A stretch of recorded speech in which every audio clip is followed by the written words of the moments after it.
Uma Voz na Escuridão, livro de Sandra Brown, parte 6. Dean avançou um passo e a reação de Paris foi apertar mais os cotovelos com os braços cruzados, uma atitude de defesa contra a proximidade dele. Era também uma defesa contra a verdade do que Dean estava dizendo. Sabia que ele estava certo, o que reforçava sua determinação de não escutar. Paris, Deus sabe que você é boa no que faz aqui. Os ouvintes adoram você. Mas você poderia ter tido um programa só seu na televisão. E o que você sabe a respeito disso? Eu sei que tenho razão. Além disso, você também sabe que tenho razão. Sem poder olhar para os olhos persuasivos de Dean, Paris baixou a cabeça e ficou olhando para a lasca de linóleo entre os pés dos dois. Controlou o impulso de agarrá-lo pelas lapelas do paletó e implorar para mudar de assunto ou convencê-la de que sua penitência estava paga. Eu fiz o que tinha de fazer, disse ela baixinho. Por que acha que era seu dever? Porque era.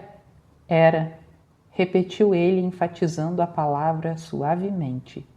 O que mais você deve ao Jack agora que ele está morto? Dean segurou Paris pelos ombros. Era a primeira vez em 7 anos que encostavam um no outro.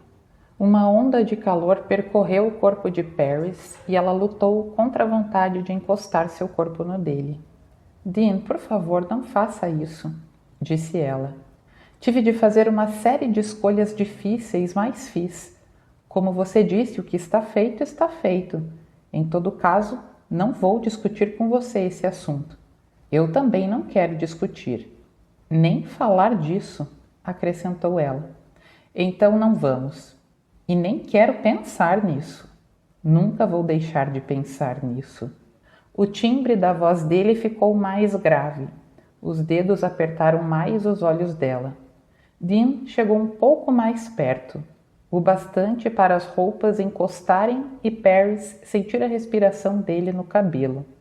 O assunto tinha mudado da morte de Jack para um tema que era ainda mais perturbador e que achava melhor evitar. Paris ousou levantar a cabeça e encarar Dean. Por que fica se escondendo no escuro, Paris? Eu não faço isso. Não faz? Eu mal consegui enxergar qualquer coisa naquele corredor. A gente acaba acostumando. Olá, escuridão, minha velha amiga. Você está citando Simon e Garfunkel? Essa tem sido sua música tema ultimamente. Você poderia ter sido DJ. Paris sorriu, esperando tornar mais leve a conversa. Mas Dean não se deixou afetar. Ele olhou para o rosto dela. Você é linda, mas ninguém da sua audiência sabe disso. Não é necessário, o rádio é um meio auditivo. Mas as personalidades do rádio costumam se promover. Você não tem identidade, só a voz. E é toda a identidade que preciso. Não quero chamar atenção. É mesmo? Então talvez pudesse deixar de usar os óculos escuros. Ela não pode. Seus olhos são sensíveis à luz. Gavin chegou para o lado. Bloqueou a visão dos amigos e obrigou Melissa a olhar para ele. A Jenny está mesmo desaparecida? Acho que sim, quer dizer. Foi isso que o seu pai me disse. Aliás, ele é um gato. Ele tem namorada?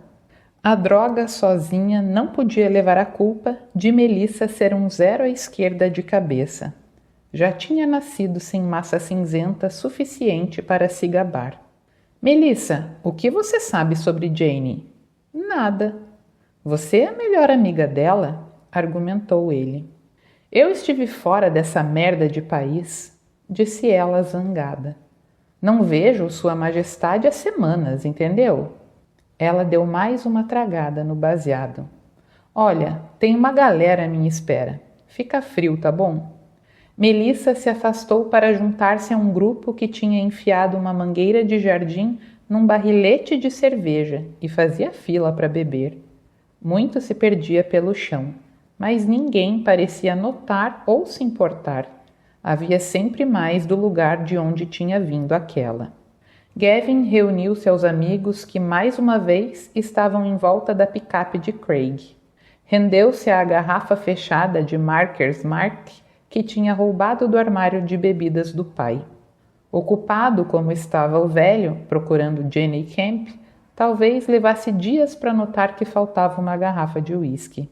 Craig atacou o lacre de cera vermelha com seu canivete. Levou uma bronca ontem à noite? Várias. Gavin encostou no para-choque e ficou examinando a multidão à procura de um rosto ou uma forma familiar. Você estava no maior porre, cara. Vomitei indo para casa. Caramba! Não estou brincando. Ele contou o incidente na caixa de correspondência.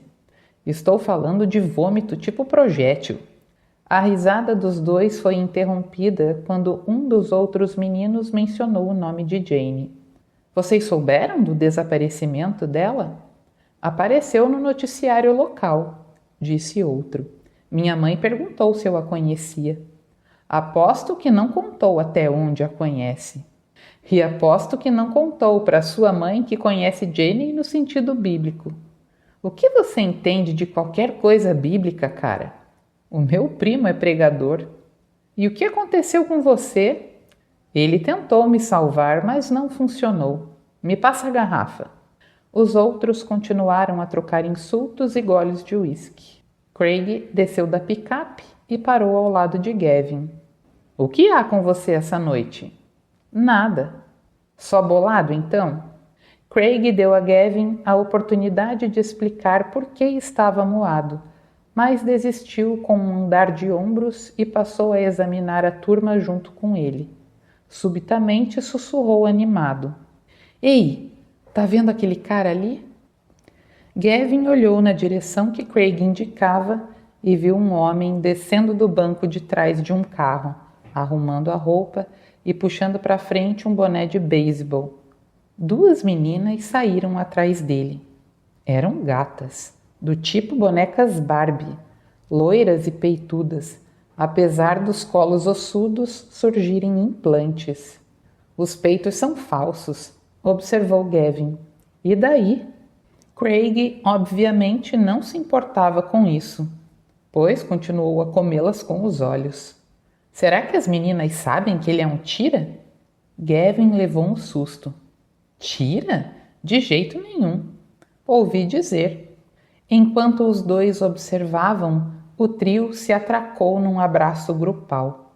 Então o homem afastou as duas, não sem antes dar um tapinha afetuoso no traseiro e prometer que iam se ver logo. As meninas saíram andando, infelizmente na direção oposta de Gavin e Craig. O homem voltou para o carro.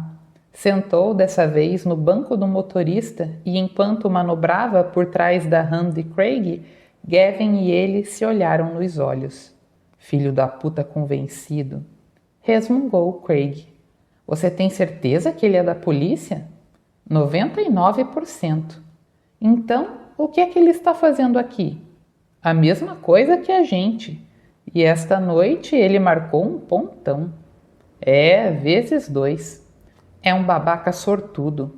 Ficaram olhando até a luz das lanternas traseiras desaparecer e então Craig disse: Vi você falando com a Melissa. É só isso que ela sabe fazer, falar. Gavin contou para Craig o encontro casual do pai com ela na casa dos Camp. Ele sabe do clube do sexo.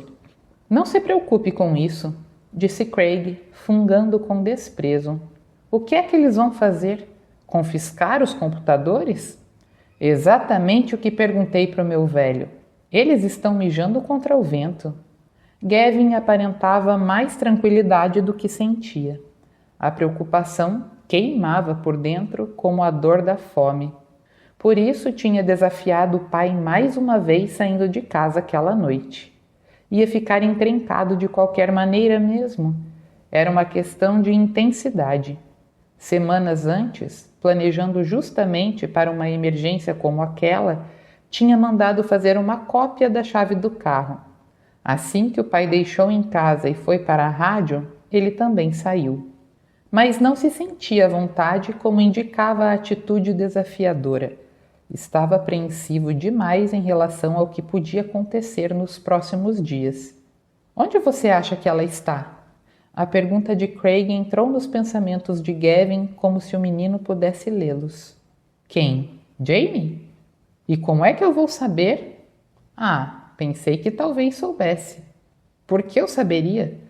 Craig olhou para ele irritado. Você estava com ela ontem à noite? Quando os últimos compassos de I Never Loved This Way Again deram lugar ao silêncio, Paris falou ao microfone. Essa foi Johnny Warwick. Espero que tenham alguém na sua vida que entenda suas fantasias e que faça cada uma delas se tornar realidade. O estúdio parecia claustrofóbico aquela noite, e Dean era o motivo. Tinha ficado as últimas 3 horas e 16 minutos sentado num banco giratório bem alto, idêntico ao dela, a uma certa distância, para dar a Paris liberdade de movimentos e acesso a todos os controles, mas suficientemente perto para que ela tivesse consciência o tempo todo da sua presença. A maior parte do tempo ele ficou imóvel e em silêncio, mas seus olhos seguiam todos os movimentos dela. E Paris sentiu aquele olhar especialmente naquele momento em que mencionou a realização de fantasias. Faz um calor de 28 graus a 1 hora e 16 minutos, mas vou tocar para vocês clássicos tranquilos até as 2, aqui na 101.3. Quero saber o que estão pensando esta noite. Telefonem para mim.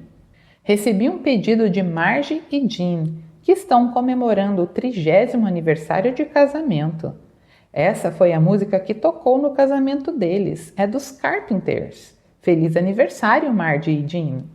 Quando Close to You começou a tocar, Paris apertou o botão para desligar seu microfone e olhou para Dean quando pressionou um dos botões luminosos de uma linha telefônica. Alô, aqui é Paris?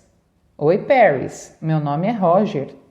Durante todo o programa, cada vez que Paris atendia uma das linhas telefônicas, Dean e ela ficavam com medo e, ao mesmo tempo, torciam para ser Valentino.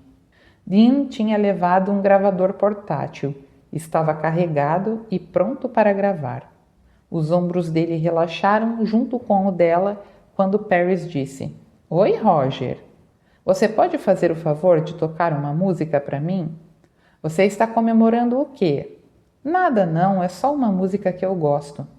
Isso também é para se comemorar. Que música você quer ouvir? Com facilidade, Paris inseriu a música pedida na programação, substituindo por outra que já estava selecionada. Ela apertou a parte inferior da coluna, levantou e se esticou.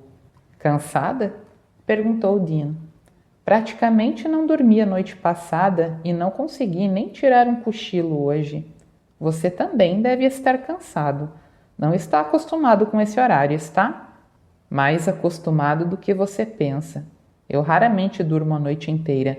Fico cochilando e atento para ouvir quando Gavin volta para casa. Ele está passando as férias com você? Não, é meio que permanente. Paris manifestou surpresa. Não aconteceu nada com a Pat, é? Não, ela está bem, disse ele logo em resposta à preocupação de Paris. Na verdade, ela está ótima. Ela finalmente se casou de novo. Ele é um cara simpático, na opinião de todo mundo, menos do Gavin.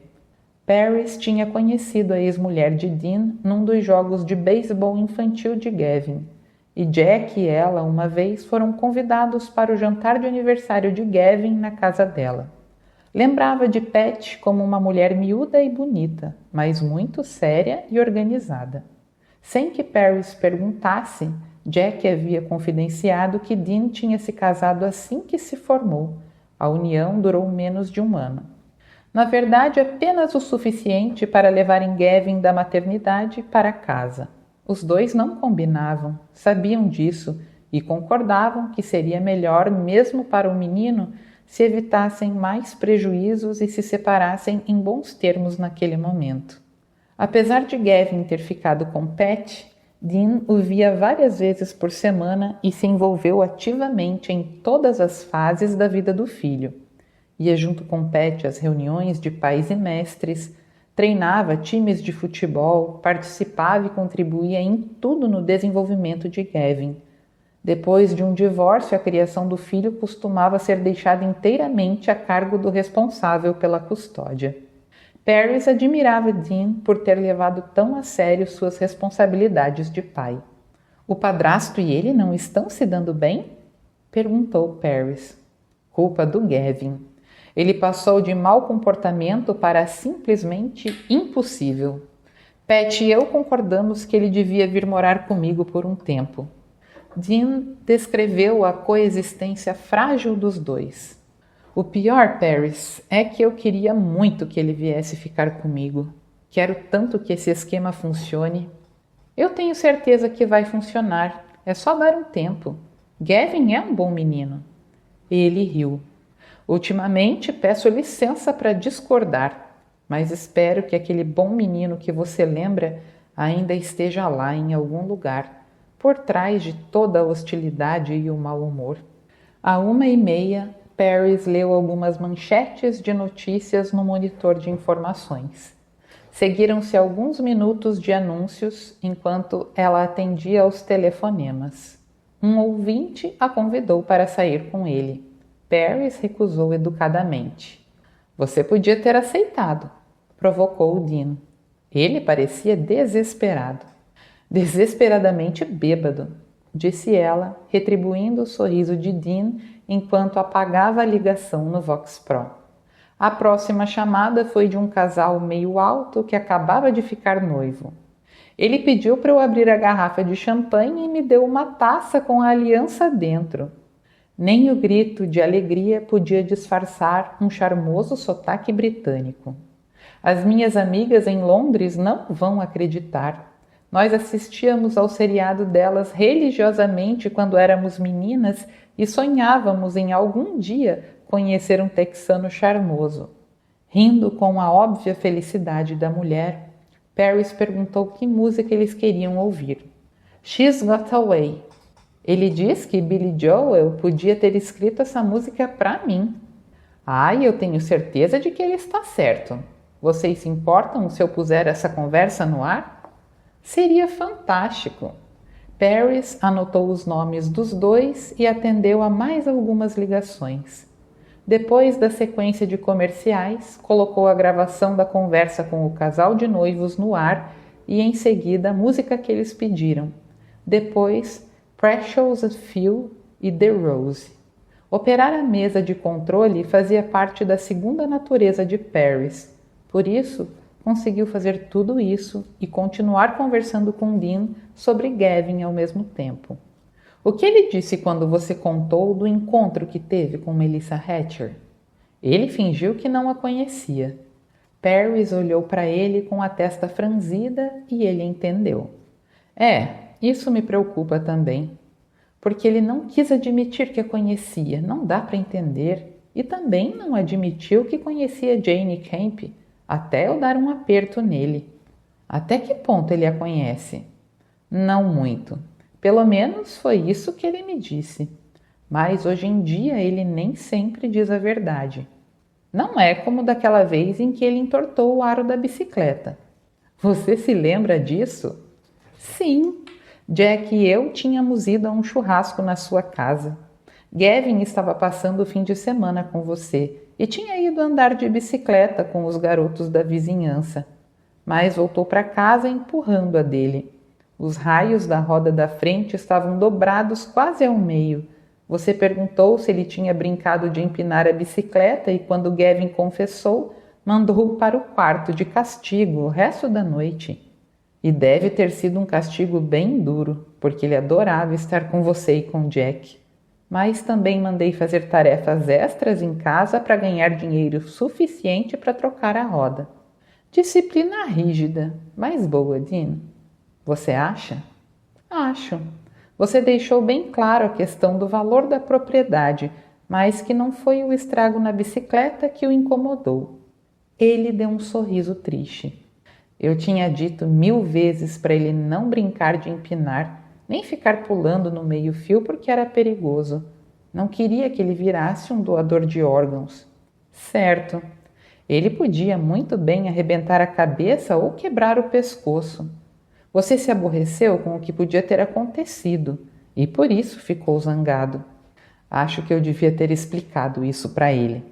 Ele sabia, Dean, disse ela suavemente. Dean olhou para ela e a conexão foi mais do que apenas visual. Durou todo o resto da música de Bette Midler. Quando terminou, Paris virou de novo para a mesa de controle e ligou seu microfone. Não esqueçam de ouvir Charlie e Chad amanhã de manhã. Eles farão companhia para vocês quando estiverem dirigindo para o trabalho.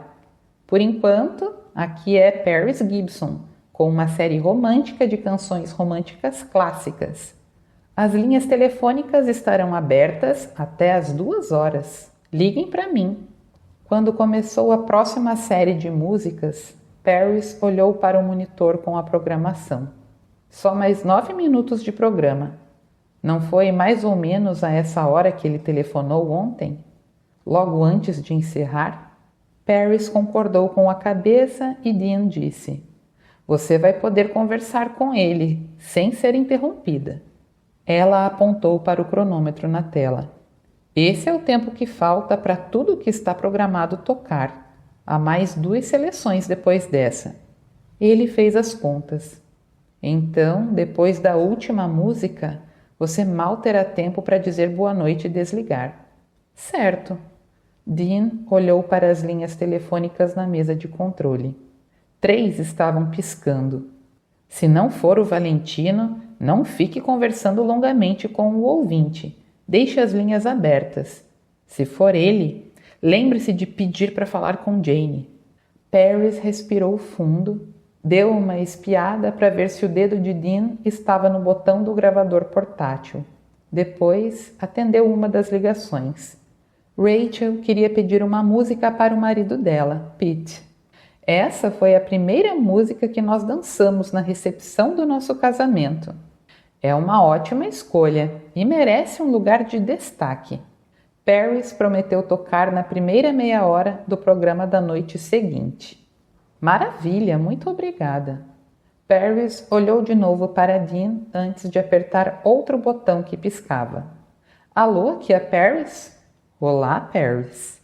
Seu sangue gelou ao ouvir a voz dele. Olhou freneticamente para Dean, que apertou o botão para o gravador portátil começar a gravar. A tela do Vox Pro registrou um número de telefone, que Dean anotou. Ele ficou olhando fixo para a tela, como se quisesse que ela desse não só o número do telefone, mas também uma imagem e identificação de quem estava ligando. Oi, Valentino. Como foi seu dia, Paris? Muito ocupada? Deu para levar. Ora, vamos, Paris. Conte para mim. O que você fez hoje para se manter ocupada? Pensou em mim alguma vez? Ou me desprezou como um trote? Você contou para a polícia? E por que eu faria isso? Se você não me deixar falar com a menina, não tenho por que acreditar que ela existe e que tudo o que você me disse ontem à noite é verdade. Pare com esses joguinhos idiotas, Paris. É claro que ela existe. Por que eu afirmaria tal coisa se não fosse verdade? Para chamar minha atenção. Ele deu risada. Bem, e eu chamei? Dessa vez você vai prestar atenção? Dessa vez?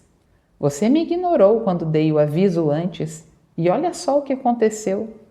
Paris olhou para Dean e balançou a cabeça, entendendo errado o que Valentino dizia. Do que é que você está falando, Valentino? Você gostaria mesmo de saber, não é? Atiçou ele.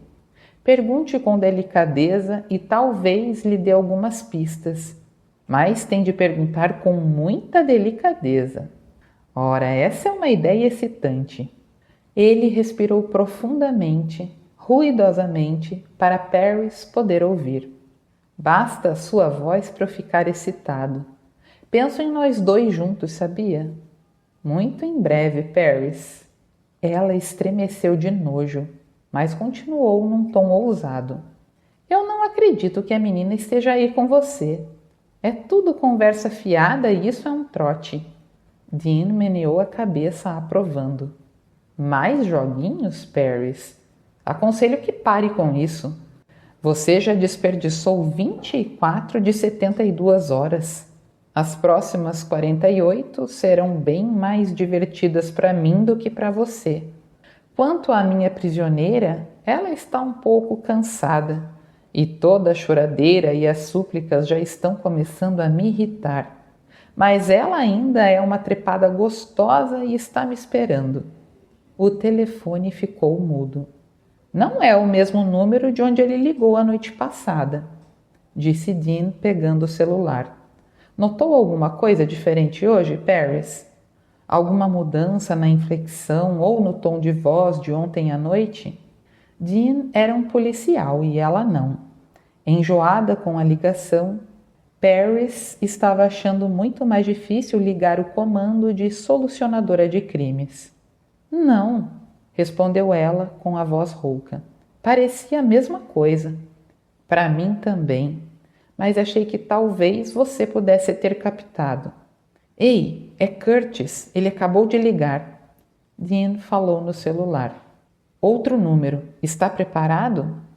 Dean informou o número ao detetive e Stan abriu a porta com o isolamento acústico do estúdio. Paris, a rádio está morta.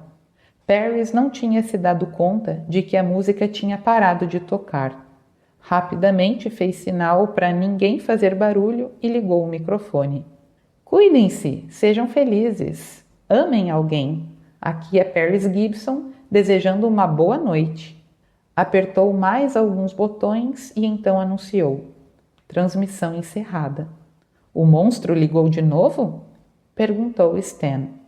Dean estava de costas para os dois e continuava a conversar ao telefone com Curtis. Deixe um bilhete para os engenheiros amanhã de manhã, disse Paris para Stan. Peça para eles passarem a última ligação do Vox Pro para uma fita cassete e fazer algumas cópias. Serão melhores do que as gravações do toca-fitas portátil do Dean. Stan pareceu ofendido. Eu sei como transferir para a fita cassete, Paris. Posso fazer isso agora mesmo. Paris hesitou um pouco, duvidando da habilidade dele. Mas Stan parecia muito frustrado. Obrigada, Stan. Seria uma grande ajuda. Ela acabou dizendo. Dean desligou o celular, deu meia volta, pegou o paletó nas costas do banco e o gravador portátil. Tudo num único movimento fluido. É número de outro telefone público. As unidades já estão a caminho.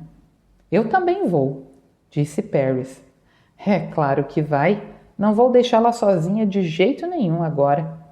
Dean abriu a porta. Os dois partiram apressados e Paris gritou para Stan. Quer fazer o favor de deixar as fitas na minha casa? Dean a empurrou pela porta antes de Stan ter tempo de responder. Capítulo 15. Melissa Hatcher tinha inveja de Jane Camp por todos os motivos que normalmente inspiram inveja. Jane era mais rica, mais bonita, mais inteligente, mais popular e mais desejada. No entanto, havia um atributo que Melissa tinha e Jane não: astúcia. Se Melissa fizesse de Jane sua rival, cairia automaticamente para um distante segundo lugar numa disputa de duas mulheres. Em vez disso, tinha sido suficientemente esperta para tornar Jane sua melhor amiga. Porém, na primeira noite, assim que voltou da França, quando devia ser o centro das atenções, tudo o que todo mundo queria comentar era Jane e seu misterioso desaparecimento. Melissa ficou muito zangada. Tinha histórias para contar sobre as praias de nudismo da Côte d'Azur, sobre o vizinho que tinha bebido as drogas que havia usado, A história de como acabou pondo uma argola no mamilo manteria a audiência cativa por meia hora. Mas ninguém estava interessado nas suas recentes aventuras no exterior. Jane era o nome em todos os lábios, tópico de todas as conversas. Melissa não acreditava em nenhuma das loucas especulações que circulavam sobre o paradeiro da amiga. Iam desde uma fuga com o zagueiro novato do Dallas Cowboys, que tinha conhecido numa boate na Rua 6, até o sequestro para a obtenção de resgate que o pai dela se recusava a pagar. O que tinha sido raptada por um tarado e transformada em escrava sexual. Aqui, pensou Melissa ressentida. Se Jane tivesse em lua de mel com algum dos Dallas Cowboys, faria de tudo para que quase todos soubessem. Melissa sabia que o juiz era capaz de não querer mesmo pagar um resgate para sequestradores, mas faria isso diante das luzes e das câmeras e usaria uma campanha para sua reeleição. E se alguém estava sendo transformado em escravo sexual, devia ser o cara que estava com Jane. Jane estava chapada, estava trepando e fim da história. Quando sentisse vontade, ia aparecer e se vangloriar da confusão que tinha arrumado. Tiraria todo o proveito possível. Essa era a Jane. Adorava chocar e agitar as pessoas. Era tão típico da sua suposta melhor amiga, pensou Melissa, roubar os holofotes na sua primeira noite de volta da Europa, e a noite virou uma verdadeira chatice. E estava de mau humor. Depois de ouvir falar em Jane até não poder mais, Melissa resolveu ir para casa e render-se aos fusos horários. Mas ao ver o cara mais velho, mudou de ideia. Tinha visto o homem antes. Sua memória não era 100% confiável, mas tinha quase certeza de que Jane tinha ficado com ele pelo menos uma vez. Por mais irritante que fosse admitir isso, ele provavelmente escolheria Jane em vez dela, se Jane estivesse presente, só que não estava. Por isso, Melissa foi caminhando para onde ele estava, encostado na porta do carro, observando. — Você está indo ou vindo? Ele a examinou de cima a baixo e depois sorriu devagar. Nesse exato momento, nenhum dos dois. Melissa deu um tapinha amigável no braço dele. — Acho que você entendeu errado. Não pretendia dar duplo sentido? Melissa não entendeu bem o que ele queria dizer. Por isso, sacudiu os ombros e deu seu sorriso mais malicioso. Talvez. Ele era bonito. Uns 35 anos, Melissa imaginou. Um pouco velho e estranho, mas e daí? Pelo menos ficaria impressionado com suas viagens. Acabei de voltar da França. É, e como foi? Afrancesada. Ele sorriu, apreciando a inteligência dela. Foi um barato total. Eu não sabia que porra estavam dizendo, mas gostei de ouvir o pessoal de lá falar. Vi um cara bebendo vinho no café da manhã. Os pais dão para os filhos, você acredita? E as pessoas tomam banho de sol nuas nas praias. E você? Melissa deu um sorriso tímido. O que você acha? Ele estendeu a mão e alisou o braço dela. Mosquito. Eles estão terríveis essa noite. Acho que é melhor entrar no seu carro. Ele foi com ela até a porta do carona, abriu para ela, depois deu a volta e entrou no lado do motorista. Ligou o motor e o ar-condicionado. Isso é muito melhor, disse ela, esfregando o corpo no estofamento de couro frio. Carro legal, disse ela, observando o interior. Melissa olhou para o banco de trás e perguntou. O que é aquilo? Um saco plástico de lixo. Isso eu sei. O que tem nele? Você quer ver? Ele esticou o braço entre os bancos da frente, pegou o saco e pôs no colo dela.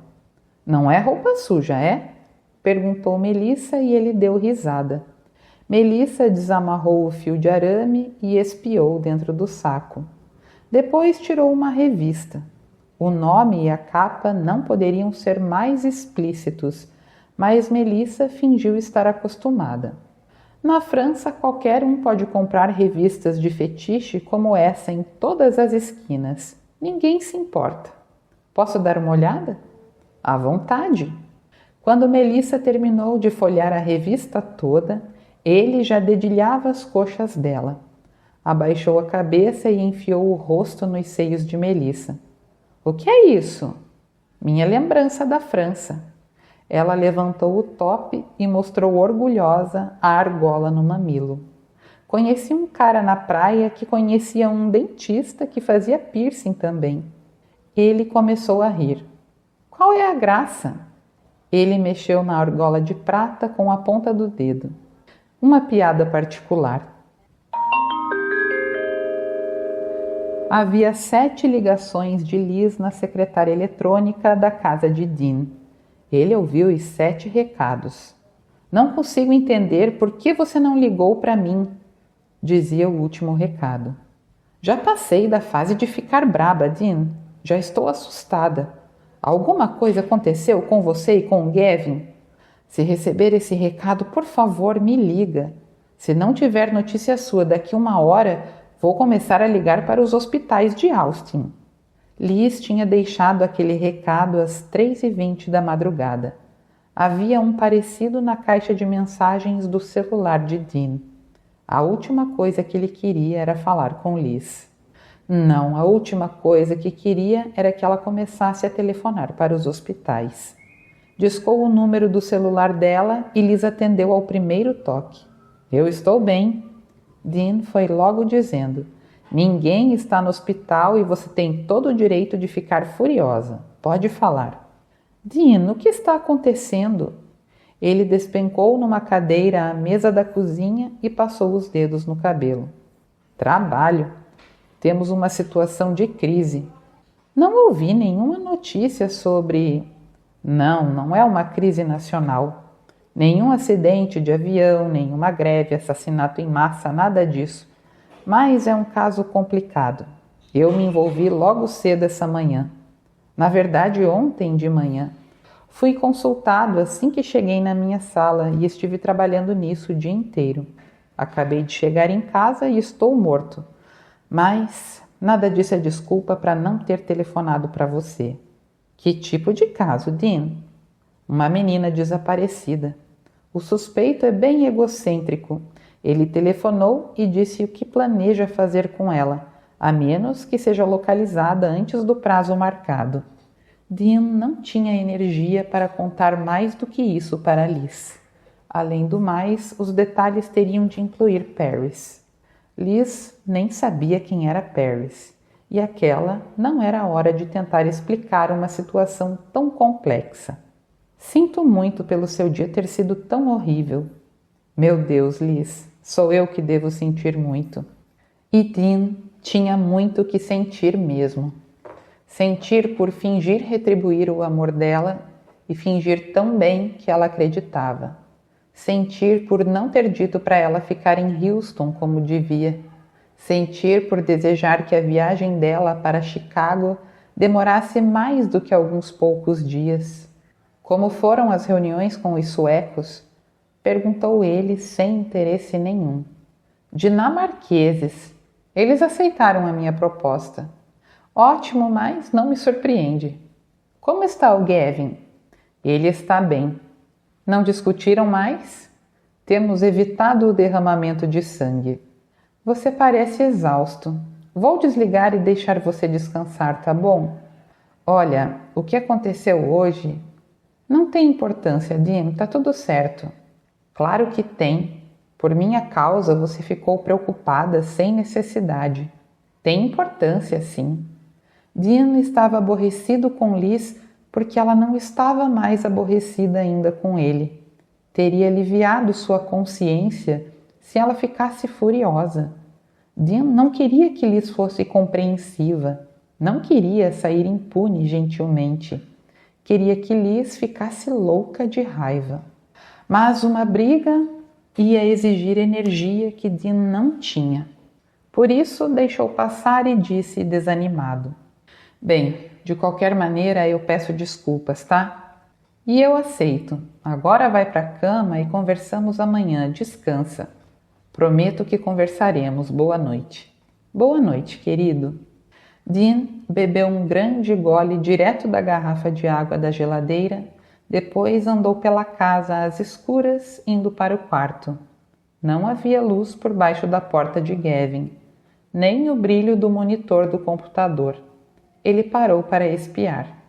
Gavin estava dormindo, só de cueca, deitado de costas, pernas e braços compridos bem abertos, cobertas chutadas para longe. Era quase do tamanho da cama.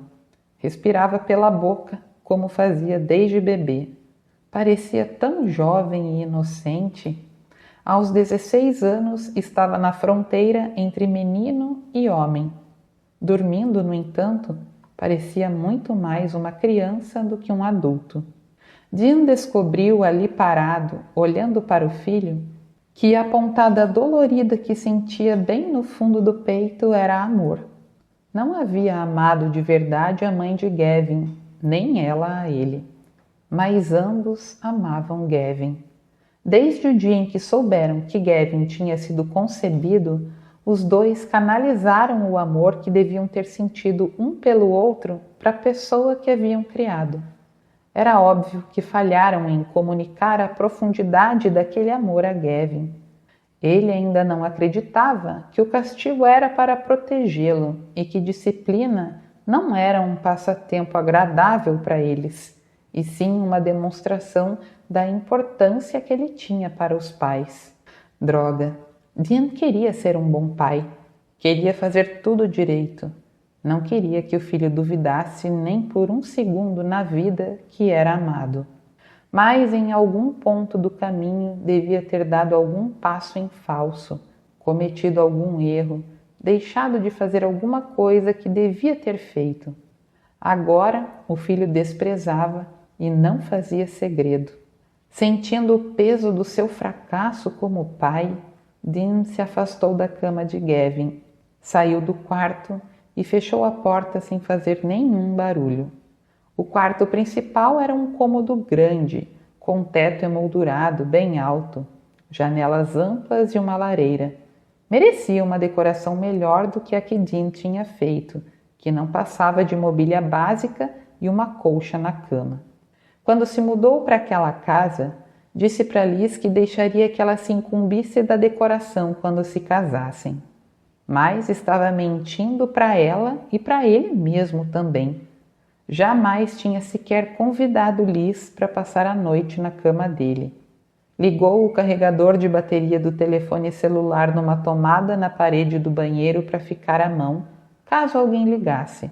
Depois se despiu, entrou no chuveiro e deixou a água quente cobri-lo enquanto relembrava tudo o que tinha acontecido depois do telefonema de Valentino. A corrida para o telefone público tinha sido um esforço inútil para todos os envolvidos. Para os policiais nos 3 carros de patrulha que tinham ido para lá, para o sargento Robert Kurtz, que chegou bem vestido como estava durante o dia, e para Paris e ele. Os dois chegaram assim que ficou claro que Valentino não estava mais nas proximidades do telefone público de onde tinha feito a ligação. A loja Walmart estava fechada havia horas. O estacionamento era um imenso deserto de concreto. Não havia testemunhas, exceto um gato vadio que comia os restos de um cachorro-quente que alguém tinha jogado na direção de uma lata de lixo e errado. E o gato não quer falar, disse Kurtz quando resumiu a situação para eles. Dean e Paris estavam no carro do detetive para fazer a autópsia do esforço abortado para pegar Valentino. Paris sentada no banco de trás, Dean no banco da frente. Eu gravei uma fita quando ele fez a ligação, disse Dean para Kurtz. Vamos ouvir. Dean tocou a fita uma vez, depois voltou e ouviram a conversa uma segunda vez. Quando terminou, Kurtz observou. Parece que ele não desconfia que estamos atrás dele. E isso pode funcionar a nosso favor, disse Dean.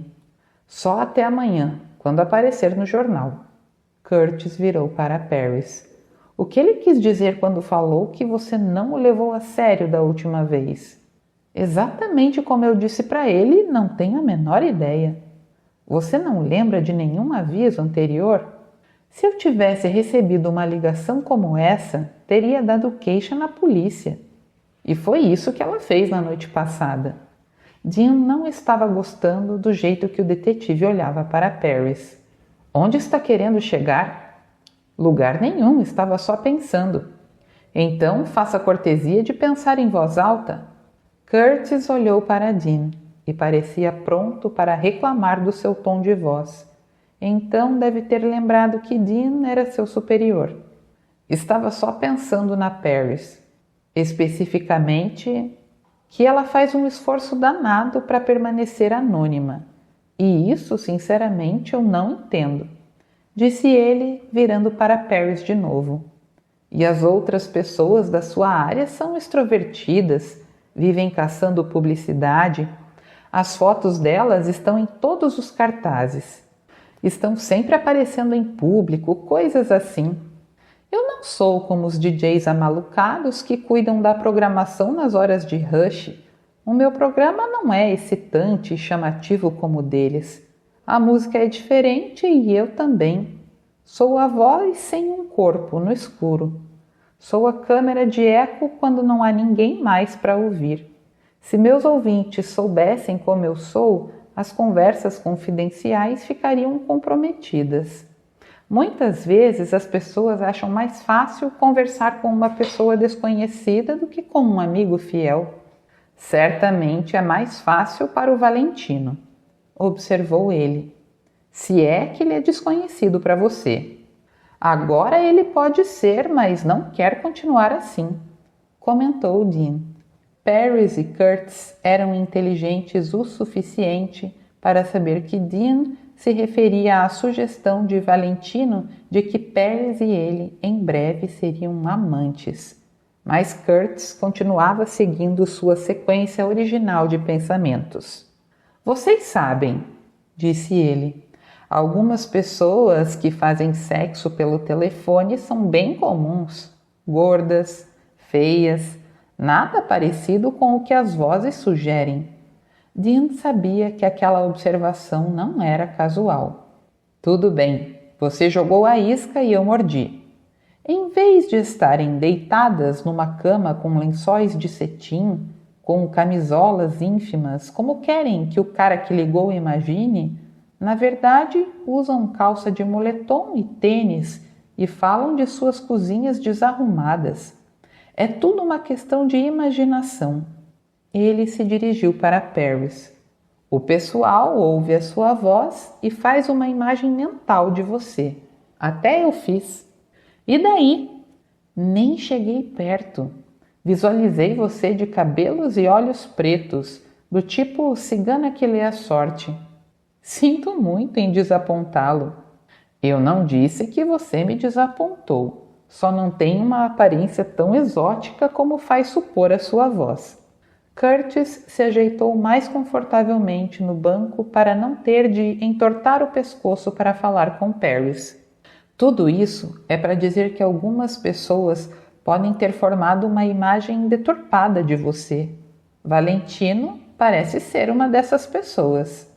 Paris não pode ser responsável pela imaginação de um ouvinte, disse Dean, especialmente se ele sofre de problemas mentais, emocionais ou sexuais.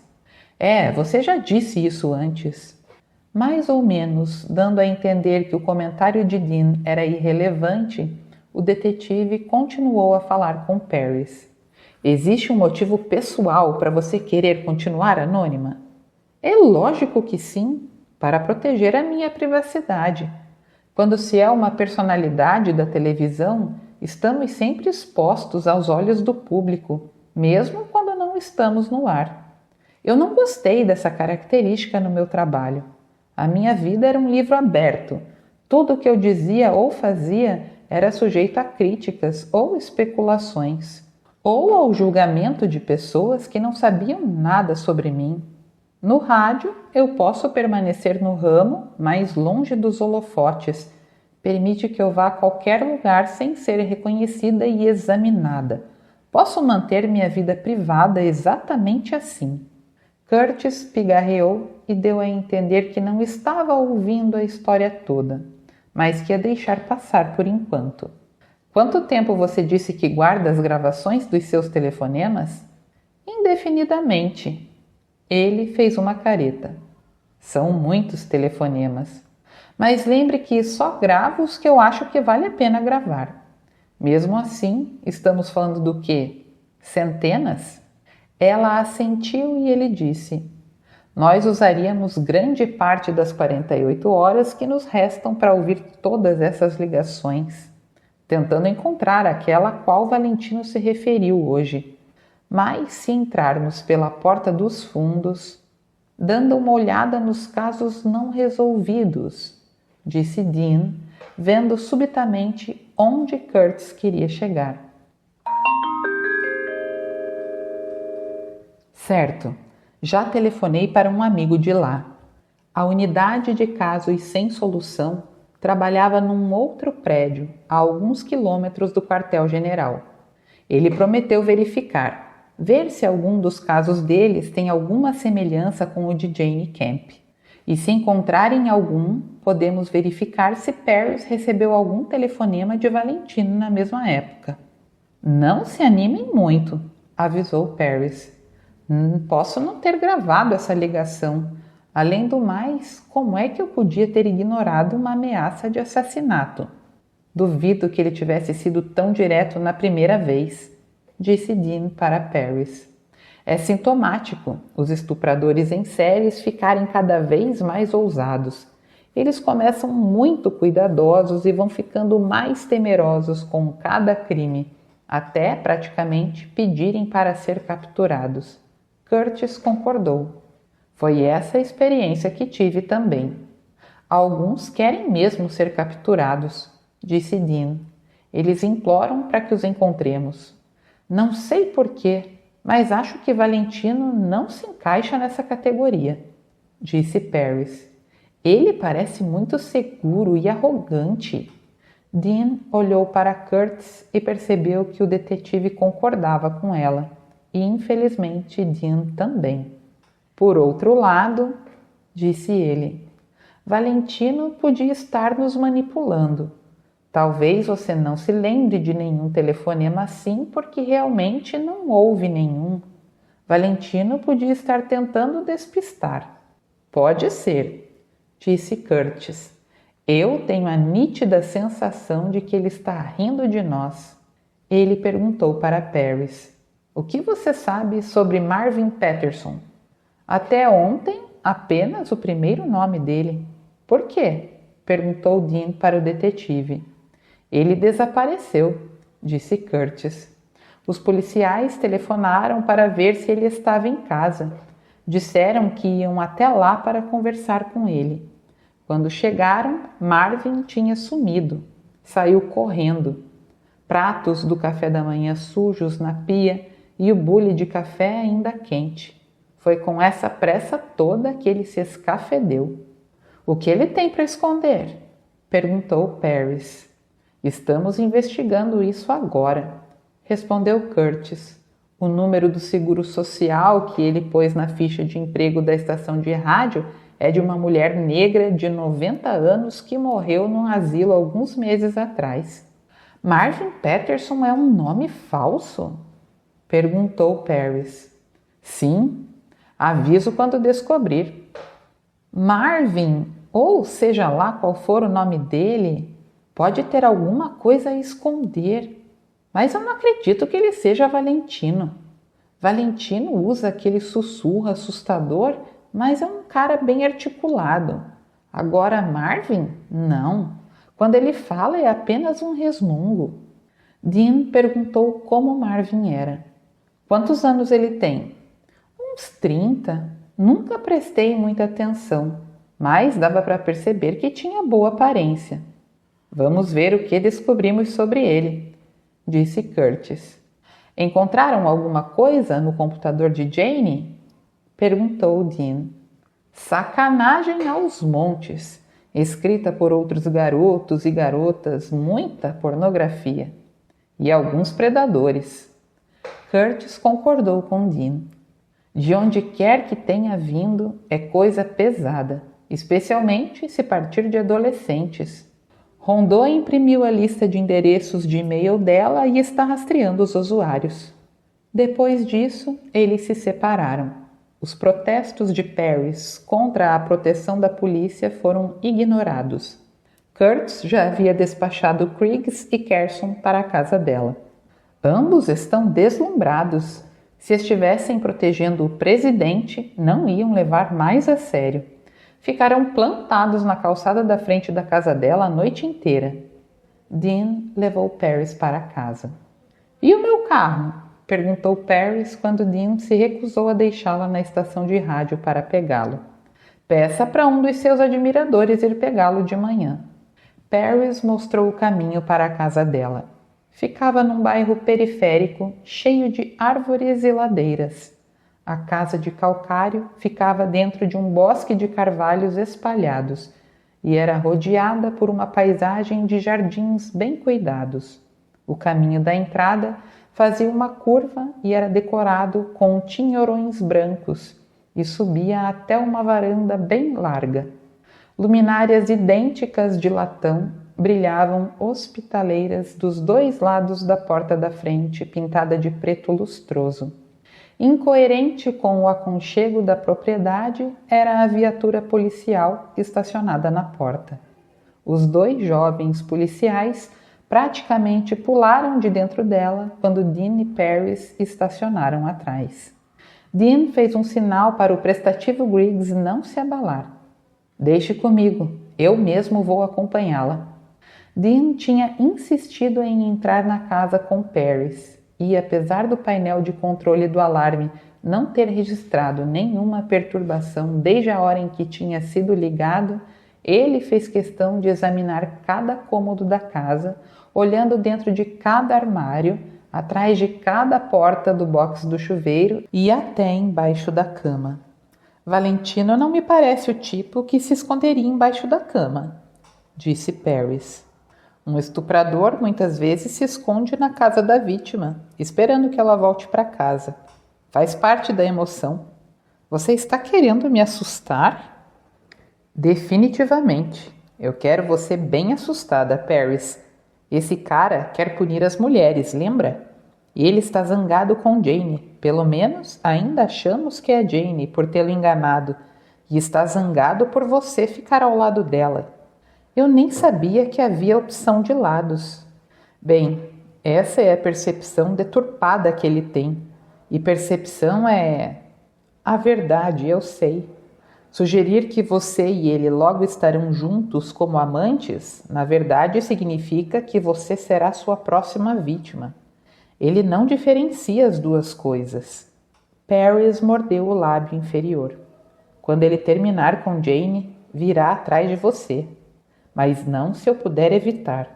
Dean chegou perto de Paris e pôs as mãos nos ombros dela. Mas enquanto ele não estiver sob a custódia da polícia, tenha medo dele. Paris deu um sorriso abatido. Não estou com medo, mas não sou burra também. Vou tomar cuidado. Ela tentou se afastar, mas Dean não deixou. Essa é a primeira vez em todo o tempo da nossa amizade que estamos num quarto juntos. Amizade? Nós não somos amigos? Paris hesitou alguns segundos antes de dizer baixinho. Sim, nós somos amigos. Bons amigos. Então, Dean tirou os óculos escuros de Paris, jogou-os numa cadeira próxima, depois examinou ansioso seus olhos. Eram lindos como lembrava, profundamente azuis, inteligentes e expressivos. Olharam para ele com firmeza e clareza. Dean deu um suspiro profundo de alívio. Tive medo de você talvez ter perdido a visão de um olho ou algum ferimento sério e que por isso usava óculos escuros. Não houve nenhum dano permanente. disse ela com a voz rouca de emoção. Nem fiquei com cicatrizes visíveis, mas meus olhos ficaram muito sensíveis a qualquer luz forte. Sem interromper o contato visual, Dean chegou para frente para alcançar o interruptor na parede atrás de Paris. Apertou para baixo e o quarto ficou escuro. Ele continuou inclinado para frente, de modo que seus corpos se tocavam do peito até os joelhos, e quando Paris não se afastou, ele deslizou as mãos pelo seu pescoço por dentro do cabelo, virou a cabeça dela para cima e abaixou a dele. Dean, não! Mas as palavras foram apenas um suspiro irregular contra os lábios dele, quando encostou nos dela. Abriram a boca ao mesmo tempo, e quando as línguas se encontraram, o gemido de Paris ecoou a sede de Dean. Ele a fez encostar na parede, desejando senti-la, prová-la, desejando. Curvou o braço por trás da cintura de Paris e puxou a parte de baixo do corpo dela mais para junto dele, aumentando a pressão onde já era intensa. Ela interrompeu o beijo e gemeu o nome dele. Dean passou os lábios nos olhos de Paris, no rosto, sussurrando. Nós esperamos muito por isso, Paris. Não esperamos? Então ele beijou Paris na boca com mais paixão do que antes. Enfiou a mão entre os corpos dos dois e cobriu o seio dela. O mamilo estava ereto antes mesmo de encontrá-lo com o polegar. Dean sentiu as mãos de Paris apertando seus músculos das costas. Sentiu o movimento para cima e para frente dos quadris dela. Lembrou ter balbuciado algo ininteligível até para ele mesmo quando abaixou a cabeça, procurando cegamente o seio dela com a boca. Senhorita Gibson, Dr. Malloy? Dean deu um pulo, como se tivesse levado um tiro. Paris ficou paralisada, depois se esgueirou entre Dean e a parede. Dean ficou possesso. Aquele maldito novato, vou matá-lo. E naquele momento falava sério. Teria sido capaz de sair correndo pelo corredor e estrangular Griggs com as próprias mãos. Era o que mais queria. Se Paris não agarrasse seu braço e o segurasse, ela deu a volta, ficou na frente dele, endireitou o cabelo e a roupa e foi andando pela casa até a sala de estar. Griggs estava parado na porta da frente. Vocês deixaram a porta aberta, disse ele para Dean, que estava a meio passo de Paris. Está tudo em ordem aí? Está tudo ótimo, disse Paris para ele. O Dr. Malloy fez a gentileza de examinar a casa toda. Griggs olhava para Paris de um jeito estranho. Devia ter notado que havia mais cor no seu rosto, ou que os lábios estavam inchados. Ou então se surpreendeu porque ela estava ofegante. Ou ficou chocado de vê-la sem os óculos escuros. Ou, quem sabe, uma combinação de tudo isso. Naquele momento, Dean não tinha condição nenhuma de ser diplomático e disse rispidamente: Pode sair agora, Griggs. Dean jamais gostou de policiais que se impunham pela superioridade hierárquica. Mas, naquele momento, ele fez exatamente isso e não se sentiu nada mal. Paris foi mais educada. O Dr. Malloy vai sair daqui a pouco. Nós dois agradecemos a sua eficiência. Ah, teve um cara, Stan, eu acho. Deixou isso aqui para a senhorita. Ele entregou diversas fitas cassete. Ah, certo. Obrigada. Pode deixar ali na mesa. Griggs fez o que Dean mandou. Deu mais uma olhada apreensiva na direção dele, depois saiu bem depressa, fechando a porta. Dean segurou Paris de novo, mas ela evitou encostar nele dessa vez. Aquilo não devia ter acontecido. A interrupção ou o beijo? Paris olhou zangada para ele. Foi mais do que um simples beijo, Dean.